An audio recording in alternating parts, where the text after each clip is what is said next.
La cache, chapitre 10. Je m'apprête à sortir lorsque le téléphone sonne. C'est Jolene. Zach dit-elle tout bas. Ouais, j'ai un mauvais pressentiment. Dit-elle dans un sanglot.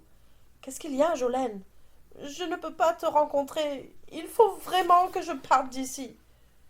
Les histoires que ma mère m'a racontées au sujet de la violence conjugale me viennent à l'esprit. Es-tu blessé?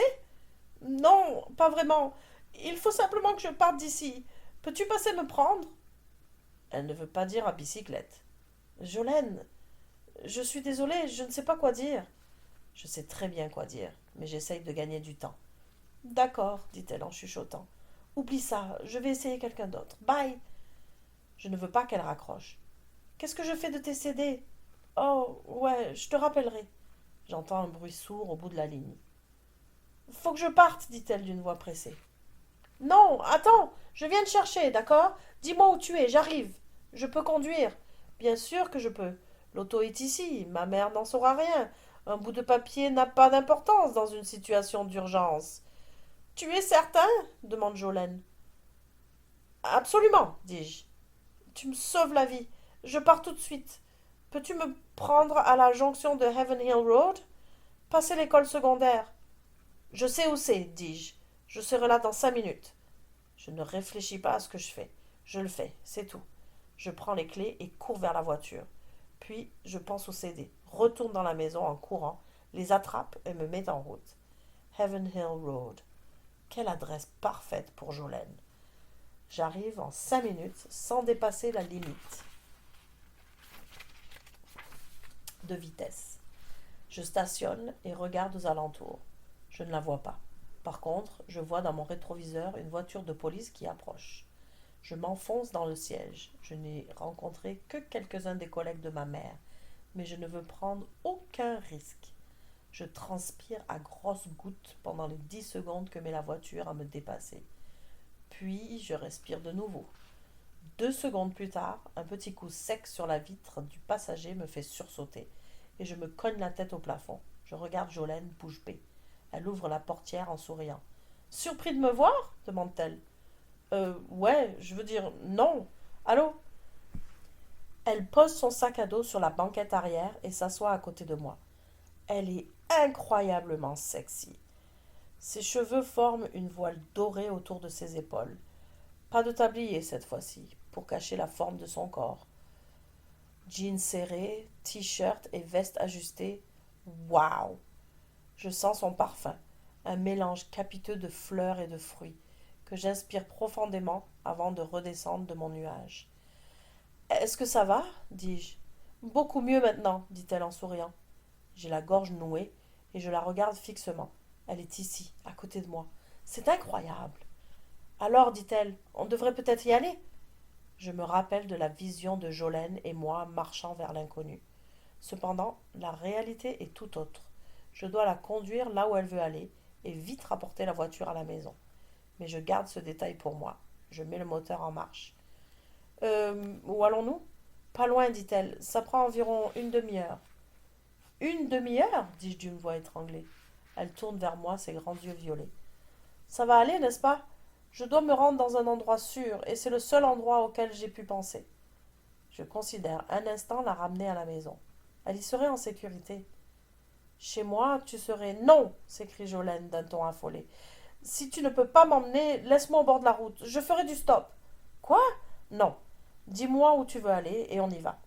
Jolene sourit et s'installe confortablement dans son siège. Bon, d'accord, il faut prendre l'autoroute. 5 minutes plus tard, nous roulons sur l'autoroute en direction du nord. Je n'ai pas souvent conduit en dehors de la ville et je trouve ça plus facile. Je veux demander à Jolene ce qui est arrivé, mais avant que j'aie pu formuler ma question, elle demande: Est-ce que tu as les CD? Sur la banquette arrière. Jolene détache sa ceinture de sécurité, se retourne et tend le bras. J'admire ses rondeurs et un pneu avant rebondit sur le gravier. Je sursaute et redresse la voiture. Hé, attention! Est-ce que tu conduis souvent? Demande Jolene. Je suis désolée, dis-je. Je ne quitte plus la route des yeux. Elle se rassoit et ne dit rien. Je suis désolée, dis-je de nouveau. Mais comme elle ne répond pas, je continue de parler. J'ai mis le CD original dans le sac. J'ai gravé 20 copies, mais j'en ai gardé une à la maison pour moi, ce qui fait qu'il n'y en a que 19. Pourquoi en as-tu gardé une demande-t-elle. Euh, j'ai pensé que ça ne te dérangerait pas.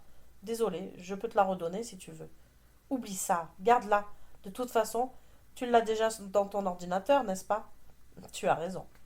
Après quelques instants d'un silence gêné, je décide de m'essayer. Ta musique, Jolène, je la comprends totalement. Ouais? Qu'est-ce que tu veux dire?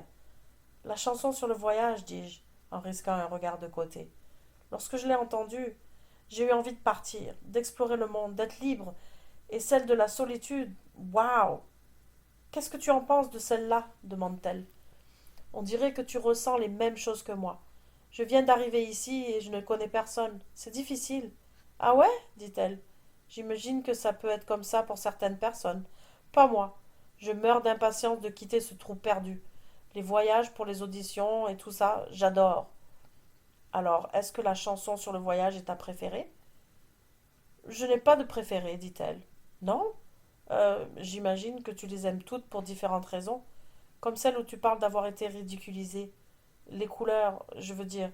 Moi aussi, je suis passée par là. C'est dur. J'aime mieux ne pas y penser. Mais toi, tu as réussi à l'exprimer avec les mots justes. Je sens qu'elle me dévisage. Puis elle murmure. Ouais, mais qu'est-ce que tu penses de ma façon de chanter? Qu'est-ce que tu veux dire? Ma façon de chanter, tu sais, la voix. Je suppose que tu ne connais pas grand-chose à la musique. Tu n'as pas mentionné la qualité de mon son. Oh, dis-je. Dois-je lui dire que pour moi le son se transforme en couleur? Je n'ai pas osé en parler depuis longtemps. Elle est tellement honnête dans ses chansons. Je devrais être honnête avec elle aussi. Je vois le son en couleur. Quoi? En couleur. Je fais de la synesthésie son couleur.